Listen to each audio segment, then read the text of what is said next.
bag, I'm on Timbo feet. Pushing that SR skirt, pushing that SRT. Ain't no Alicia, but I got the keys. That San Latino got the cheese.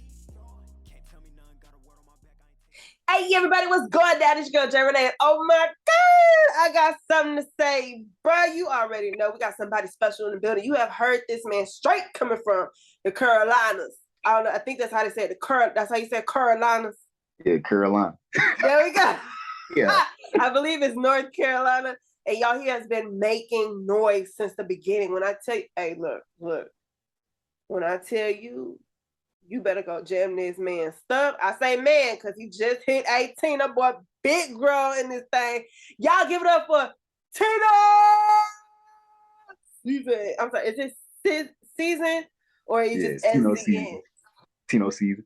Okay, Tino Season. Just wanna make sure, because you know some people be like, oh, they're acronyms. I'm just like, okay. All right. Yeah. But dude, what have you been up to, boy? You've been booked and busy. Yeah, really. As of lately, like, I dropped my album called Sentient. I dropped that on July 22nd. So it's kind of recent. I've just been promoting that, pushing that as much as I can, doing these radio runs. Like you said, I've been booked and busy, going back and forth. Dropped my music video for the song called Drowning Out, which is like my favorite song of the project. That's out now for anybody that's watching this. And has gotten more than 40,000 views. Just want to put that out there. Go ahead. Didn't mean to interrupt you. Go ahead. Oh, no, you good. But yeah, mainly just working on new music and promoting what I have out now, pretty much just really tapping into this artist stuff. So let's just go ahead and jump into it. How does Sentient, I believe that's what you said, Sentient, how does that differ from Four Seasons? Because I want to say it's a very different tone, but at the same time, it still has your very same transparency voice. So how does that differ? Pretty much Four Seasons, that was to introduce my versatility as an artist. Sentient, however people want to pronounce it, is pretty much going full dive into my versatility. Like, every song is different from the last one. And that's the thing that I try to go with all my projects, is trying to have each song differentiate from each other, either on a subtle level or a high level. With Sentient, I try to go with a high level of differentiation from each song, because you got songs with Jersey Club influence on it. You got songs that's pop. Then you got, songs like Right Time. You got songs like Crash Party on it, Danny Phantom. You got different types of records on there. So pretty much I just want to show my range more on this project. And then I stepped up my production. It's more self-production on this project than Four Seasons. Was that done intentional? I mean, to show your versatility, but is that where you decided to take that step further and to show people I'm not just an artist, not just a songwriter, that what you all see, not even just, because I know you creatively direct a lot of your music videos too. That's where you take from The Office, you take from Love Don't Cost a Thing, you take from various shows that happen to actually be older than you. And it's quite, I ain't gonna front. I'd be surprised. I'm like, how you know about this? How you know about this? Yeah, it's pretty much my knowledge on like a lot of pop culture and stuff, really. I just take a lot of pretty much influence from like things I came up watching, and I just apply it to my music. I try not to do it too much because I try to create a balance. But it's like it's a fine line I go on with applying different things in my music. But I'm glad you caught a lot of that there. Yeah, because I'm just like, how he because you were cleaning the pool, or you had an actor cleaning that was you? Yeah, that was me. Yeah. Okay, well, you was cleaning the pool, and then you portraying these characters as well. Do you ever think you would venture into acting as well? Yeah, I'm gonna be like Tom Cruise. Don't be jumping on couches, man. Like, I'm gonna be jumping off everything. I feel that. Do my own stunts. Be jumping out planes and stuff like that. Okay. So you're gonna be like Denzel instead of Tom Cruise? Both. Okay. Both. Ooh, that boy, I'm getting all the Oscars. I feel you. What was that point of time where you decided to take your music seriously? Probably like 2019, because like 2018, you know how I started making music. I started because there was a kid at my school making music and stuff. And I always want to make music, but I never had the resources of the people around me. So I came to him and had him to pretty much help me start out.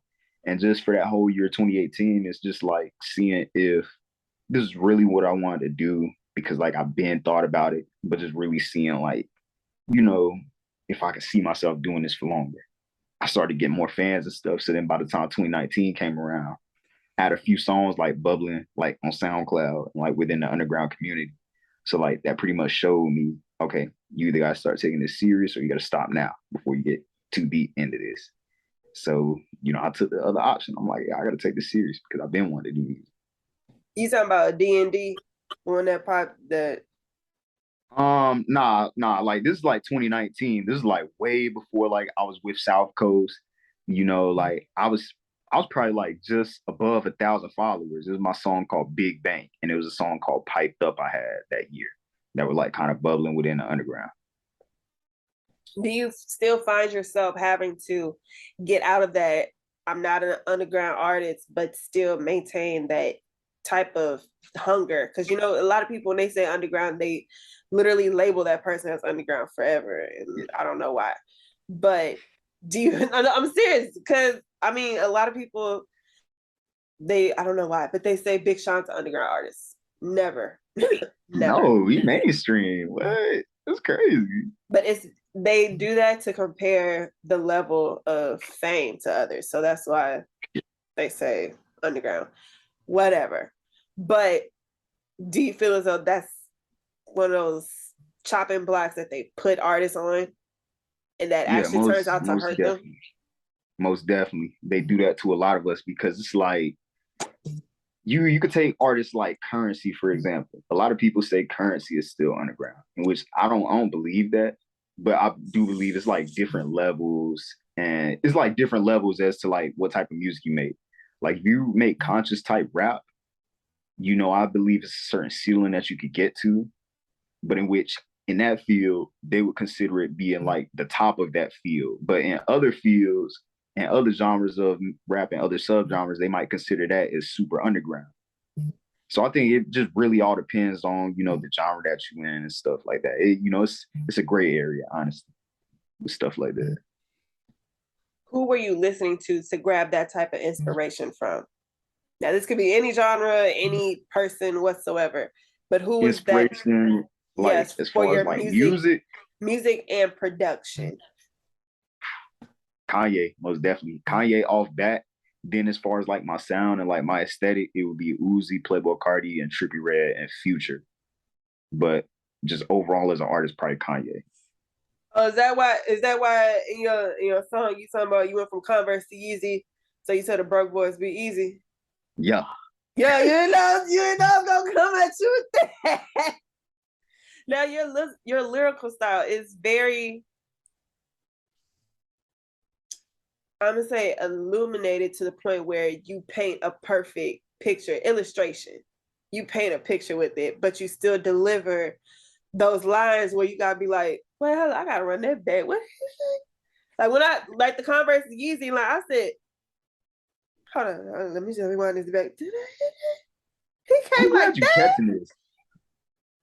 Now you I gotta like tell me where you get that from, because in my opinion, it's similar to that of like a Jim Jones and old school Currency, you know, even Cassidy back in the day. I don't know if you know these New York I'm artists. familiar with it. I'm familiar with it. You gotta So remember. I'm just like, and even to an extent, you know, Fabulous. Because Yeah. I'm just like, you paint a picture, you deliver that kit within that lyric, you'd be like, damn. And then you bring it back to wrap it around with a chorus that ties you in. So I'm just like, hold on. Ain't no way he this young doing this. Ain't no way. Like, how did you study those artists that you looked up to? Like even Kanye, College Dropout, and so on and so. I'm gonna say old Kanye. I'm this old Kanye. Yeah. But like, how did you perfect that to suit you and your audience? I'm about to blow your mind because Blow it, I blow I it. look, it's like I listen to these people But it's like I never really like studied like how they like do what they do. It's pretty much like I guess it's just like it's natural to me from like how I'm able to do this stuff. Like, when you hear a song, then you go make your own song. With me, it's just like I'm making what I would like to listen to, and I'm making what I think other people would like to listen to. But I'm not going to completely make what I think other people would like to listen to because then I'm not going to be happy with what I'm making, and my inspiration not going to be in it, and my little sauce is not going to be in it. I hope I'm explaining that in the best way possible. But it's like, yeah, no, like wasn't no studying like really done for it, which like some people when I tell them that they find it crazy. And then they're like, oh, that's gonna mess you up somewhere down the line. And it's just like it might mess you up, it might mess the next person up. It's not gonna mess me up though. Because I mean I'm Tino season. Like Big facts. Big facts. You like and what the fuck? yeah. Talk to me about, upon graduating high school and you solidifying your footprint in the music industry at the same time. Because a lot of people don't know you was balancing that. You was balancing. Yeah. I don't know. I don't even know how you did it, to be honest. I mean, if you want to talk about it, talk about it. Actually, yeah, talk about it. Because, I mean, and then from there, you graduated and you had your musical growth by signing to SCMG, right? Yeah, I So signed to South Coast around like 11th grade. So yeah. talk to me about all that, man. Talk to me about all of it. Well, pretty much like with music in school, I really started having to balance it like around like 10th grade, around the time COVID started. And like around that time, it wasn't really hard because like when COVID started, we got less work, this and that. We was out of school. So it was like I did school when I did it, tried to keep my grades up. But, being the fact I wasn't in the classroom, it affected my learning a lot. And, I still feel like I'm missing out on some stuff. But hey, whatever. I'm an artist now. I'm not a dumb person though. I'm very smart. But past like 2020, going into like 2021, that's when classes started going back. And as I got back into those classes like last year, it's like I started to see that, oh, I really need to like learn just a little bit of time management, even though this high school. So it's like I would set that time to like do some of my work in 11th grade. Then, when 11th grade ended, that was like around the time I was just signed to South Coast. So it's like once 11th grade ended, I'm like, okay, stuff is like really, really starting to get serious. So, I just gotta like figure out probably not a lot of time to put into schoolwork because I still got to focus on music. I got to lock in. So around like senior year, it's like some people call it senioritis. I call it locking in. But like, Hey, I I was know a all set. about senioritis. I had senioritis when I was a freshman. Yeah, and That it's was like like, I wasn't setting back time for like school anymore as soon as senior year came around because it's like, all right, I really got to lock in. And school, I'm gonna just keep that from 8 o'clock in the morning to 3 o'clock in the afternoon. And then after that, it's just music. I'm not doing school outside of school. And a lot of people, I mean, I got a lot of, excuse my French, I got a lot of shit for that when I did it, even from people that's close to me. Cause then they like, oh, well, you still need to have a plan B, even though you this far in, this and that. I'm not trying to hear it. I got tunnel vision. And a lot of people hate that too. So it's like, it was at a point, I'm gonna be honest with you, I didn't even think I was gonna graduate at a point, but I still graduated, thank God. But it's like, I had to choose because if I didn't set away that time for music, I don't think I would be where I'm at right now. I probably wouldn't be on this interview, right now with that album wouldn't be hitting hard as it would if I didn't do them sacrifices that I did.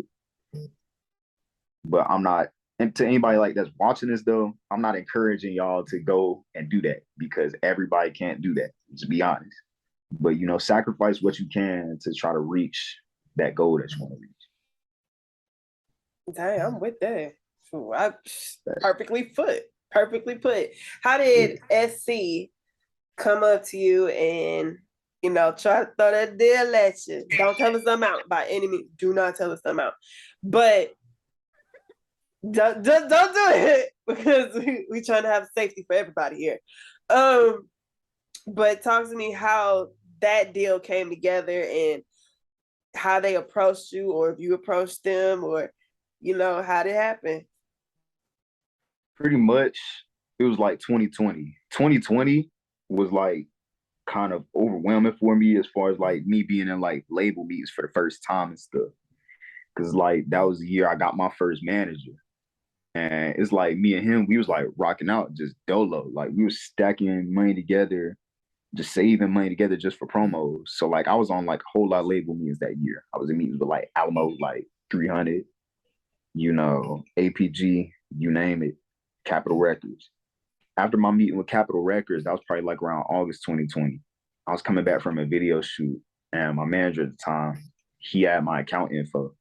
So he was like, bro, somebody in your message request tied to the baby. And I'm like, are you? I'm like, Stunner? Like, I'm thinking it's an artist. So then I call him and I'm like, bro, like, is it Stunner or somebody? And he like, nah, it's some dude named Arnold Taylor. And I'm like, that name sound familiar. Like I could have swore like I hear every artist around the city talking about getting signed to Arnold. So I look at the message and I see it. Arnold, he's like, yo, I see you working, young fella. And I'm like, oh, I'm like, this crazy. So I end up responding back to him and I'm like, like, appreciate you, this and that. He's like, let's get on the call soon. So we end up getting on a call like a few days later. And I'm sitting in the car with my mom and stuff. And I'm just hearing him talk about how he's like started South Coast and stuff. And he pretty much like telling me from like what happened from the ground up and like what his goals was for me if he was to sign me and like what he's seen in me as an artist. And that really stood out to me because like all the other label meetings in which I learned this now, they wasn't really talking about nothing. Like they was just like, we're trying to see what you're doing, tell us your future plans and stuff. And at the time, like I was kind of conflicted by it because I'm like, dang, like I thought y'all wanted to sign me. Like y'all was leaving me hanging. But now what I hear is a lot of these labels are still watching and stuff, and they just do that to tap in with you. But yeah, just out of all those meetings, Arnold's really stuck with me the most. And it got to the point where a few months later, he was like, yo, like, let's get in the studio. That was my first studio session ever, my first time being in a professional studio. And I was scared. I was nervous. But I got in Why there, you recorded. was nervous? Cause Why? it's like, okay, prior to that, I wasn't in professional studios. Prior to that, I was like in like some little homemade studio that was like in the middle of my city that one of my dad's friends owned. And I would like recorded like half a song while I was in there because I was scared there. Because like when you're in a studio as an artist, your first time, it's like you in there and you're like on other people's time. Before I was with Arnold, before he set up that session, I only went to that studio one time outside of recording in my house. And when I went to that studio, it's like I'm paying for this time. Like I'm only in here for like 2 hours. What can I come up with in 2 hours? Now that I got this box of time around me, it's like, oh, I'm under pressure. I didn't know what to do. But when I got in there with Arnold, it's like those events was probably about a year apart. And within that year, I taught myself how to come up with stuff under pressure and come up with stuff in X amount of time. So by the time I got with Arnold, I was still nervous, but I was still able to come up with songs. So mainly I was just nervous because like this Arnold Taylor I'm in the room with, like this man is like, he a OG. Like if I like make a trash song, this man like might not consider even signing me or something. But after that, it was about a few months later, and he was like, yo, I got this contract for you. Boom, we go over the paperwork, all that, get the lawyer in, stuff. We end up signing it. Boom, it gets announced that I'm signed to South Coast Music Group. And now all of a sudden, everybody in my city want to be friends with me.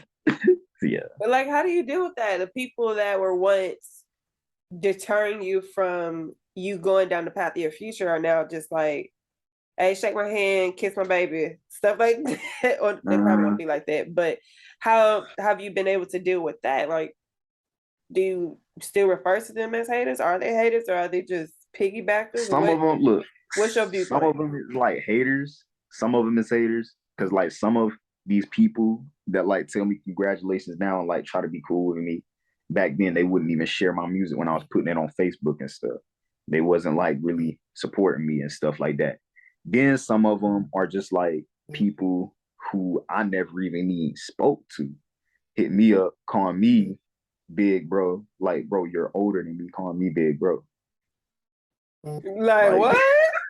so I'm Like like, we doing that now? I'm Okay. looking at all of this. All right, I'm looking at all these people, and it's just like, dang, like y'all don't even know me, and like y'all like trying to like congratulate me and say you proud of me, but you wasn't saying you was proud of me when I was grinding. And that's when you should say you proud of me. You saying you proud of me when you see the results. And I'm not even like big yet. When I go mainstream and international, what's it gonna be like then? So I really just deal with it like just on like a not answering type of level because it's just like, I don't know y'all. Like if I do respond to it, it's kind of like a thank you, props to you. I'm glad you support me. It's like I really don't let it stress me out because I know that's gonna come. It's part of this. Right. Talk to me about performing. Have you been able to perform yet? Yeah, I Or actually how? performed last week at Morgan State University, and I got a show this week on Wednesday at Howard University. But prior to that, I performed like a few like local venues and stuff. And it's like it's been cool. It's been cool, honestly. I love performing actually, and I really want to get on more shows. I want to get on a tour. So What was that moment like? You walk on stage, you just like, I this for real, this for real. Okay. Like what was that exhilarating feeling like? If it was exhilarating or if you were nervous or you wanted to throw up, tell me, paint me the picture. Like how you doing your lyrics. Paint me the picture. well, getting on the stage is really like my first time performing, I think. I was like a little bit nervous, but that's just because like yeah, I'm in front of like people and it was probably like 20 people. After that though, probably like after a few minutes of that, I stopped being nervous. And just all my shows since then, I'm never nervous because like I really live this. Like when you listen to my music, you feel that energy. When you come see me, you feel that energy. When you talk to me, you feel that energy. So it's like I know I'm me when I perform, and it's like, you know, I'm a rock star, like I'm a catalyst. So it's like, yeah, I live it when I perform. Talk to me about your creative process when you're in the studio. So like when I'm in the studio, I pretty much my creative process done changed. Cause like I used to just like go in and like punch in and freestyle my songs and just keep it at that. Then I started writing my Okay, songs. Wayne. Okay, Wayne. You just punching the clock. It's like And now it's like a mix of both mixed in with Kanye's recording process and Future's recording process. And it's like I done slowed it down a little bit. I go and make a demo song, then I'll listen to it and then go back through it and like fill in stuff, then start writing the certain parts. It's real complex how I do my songs now. But it's like some songs get done quicker now, some songs I take longer now. But in the end, you got a song that's full of good subject matter or a song that's full of good flows. One thing about me is this new music, you kind of see it on Sentient, whatever you want to call it. But with this next project, you really gonna see it's gonna be some songs where I just got good flows and the subject matter just gonna be right there. And then it's gonna be some songs where I got good flows and the subject matter is up here. Then it's gonna be some songs where the flows is up here, but the subject matter down here. But then it's gonna be some songs where the subject matter up here and the flows down there. Because I know how to differentiate my songs like that. A lot of people don't know that. A lot of people be doing that unintentionally. I do it intentionally. is it going? Will this next project be similar to Kendrick Lamar's? Like when you line it up, it's actually a poem, or it all pertains to a specific topic? What could we be looking for? Gonna pertain to a specific topic. It's gonna be me. All my projects are me, but like this gonna be like it's gonna be a step up from Sentient. It's real. I'm really gonna tap into like that new sound I'm on with like Jersey club influence, like dance influence and stuff. There's not gonna be no dance album like Drake did though, but it's gonna have some elements in it. Pretty much, I'm like I'm just tapping into different stuff with my music. It's not gonna be your average project. It's gonna be crazy. Do you have a name for it already? Mm, should I give you the exclusive? Should I give you the exclusive? Yes, I'm gonna give you the exclusive Yes. because my Discord already knows the name of the project. The name of the project is called Catalyst. So There, you got it. How do I don't you know. come up with the What's the names? name? What's the name of your podcast though? Talk with Me podcast. Talk with Me podcast got the info on the next Tino season project first. So y'all come to her for all the snippets. Y'all blow up her phone and stuff. I mean, you can blow up the phone. That don't mean I'm gonna answer, but like you can blow up the phone. Like, but you gonna be having all them fangirls blow up my phone. I'm be like, look. Yeah, fast. You got to deal with, not me.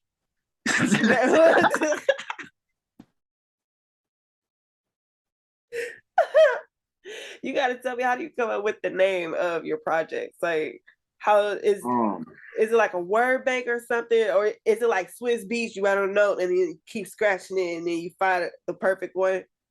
I don't write nothing down on paper, and my manager hates me for that. I like, why don't you write nothing down on paper?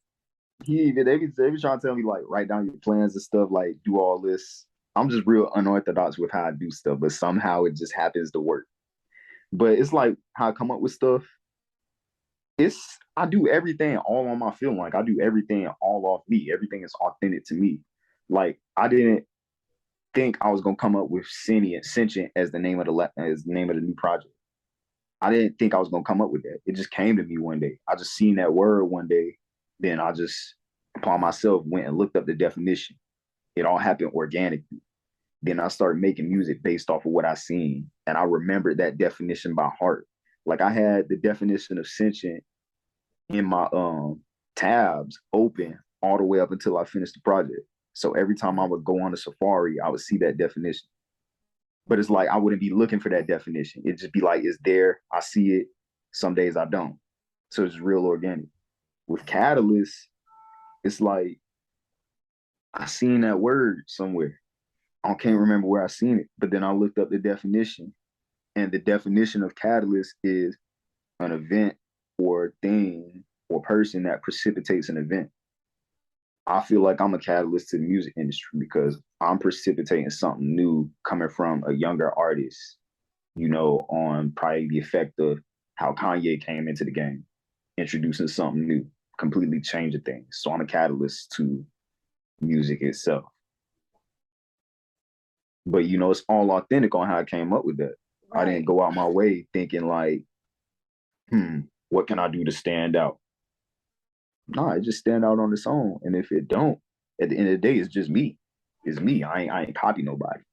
So that's how I really come up with stuff. I don't overthink it pretty much. Just kind of.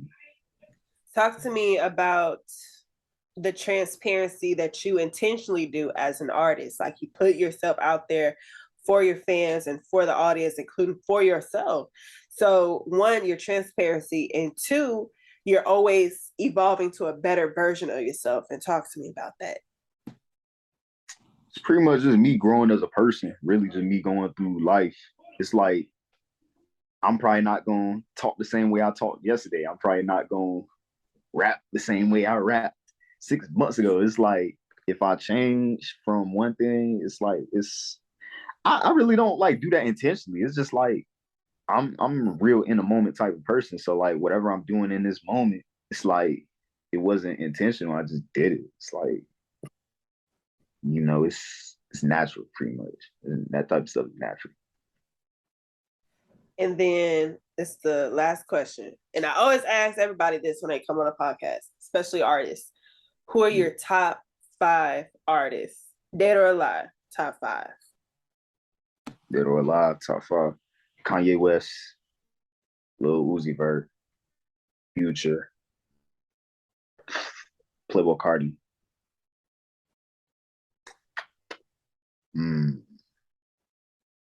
Travis Scott. Hey, yeah, well, put a Houston artist up in there.